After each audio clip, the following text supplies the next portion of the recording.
I'm Jerry Pazar with Taylor Creek Fly Shops. I'm a guide here at the shop here in Basalt, Colorado on the banks of the Frying Pan River. Today we're going to talk about the Baetis Hatch, fly selection, and presentation and rigging. So we're going to talk about how to rig for the frying pan dry flies, particularly Baetis right here. It's easier most of the time to just use one fly, but mastering the two dry fly technique can produce better results. We can use two different flies by doing that and cover two different feeding lanes on each cast. So usually what we like to do is use a 6X leader, 9 foot. And we're going to replace it with 6X fluorocarbon. So usually we like to straighten our leader real good. So I usually like to remove about 3 feet of this leader.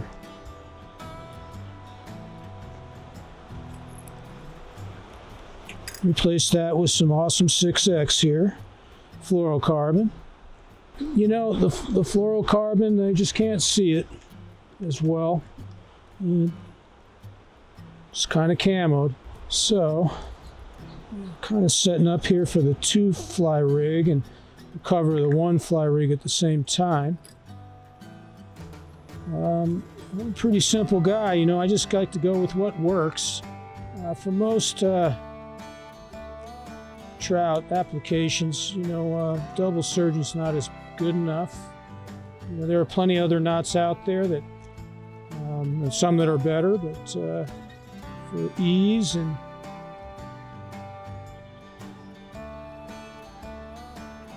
use, I love this system here. So we've got our double surgeon's knot right there. Okay, so we're going to set up a 2 fly rig, but we're going to do the 1 fly rig first here. The lead fly will be a comparadun.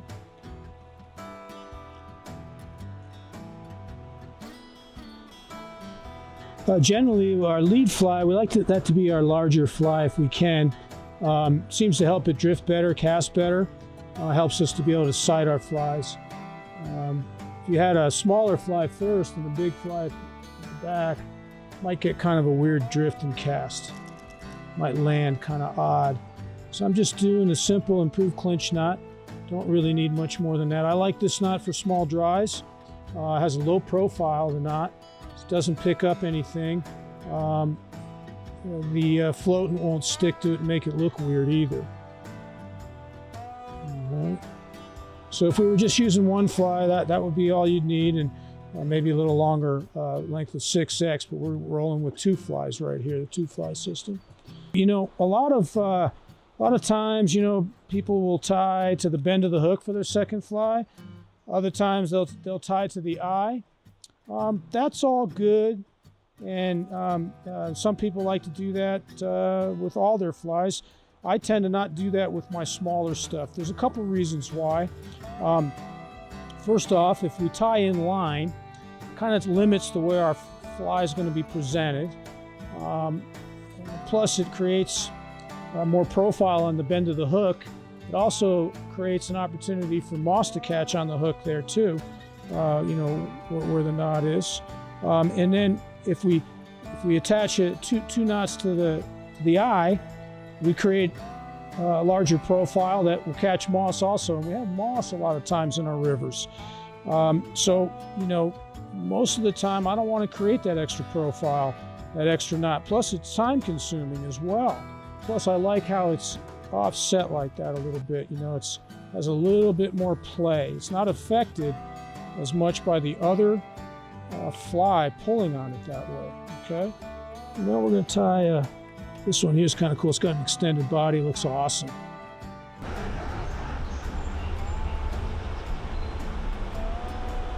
Right. It's really important when you're fishing dry flies that you have good flotation.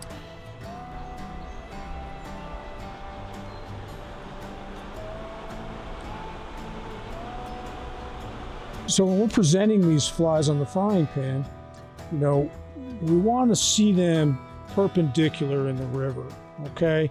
And we're casting 45 degrees upstream, drifting down to 45, and we've got them perpendicular in the river. When they're perpendicular in the river, they'll do this and float down, and they generally won't pull on each other.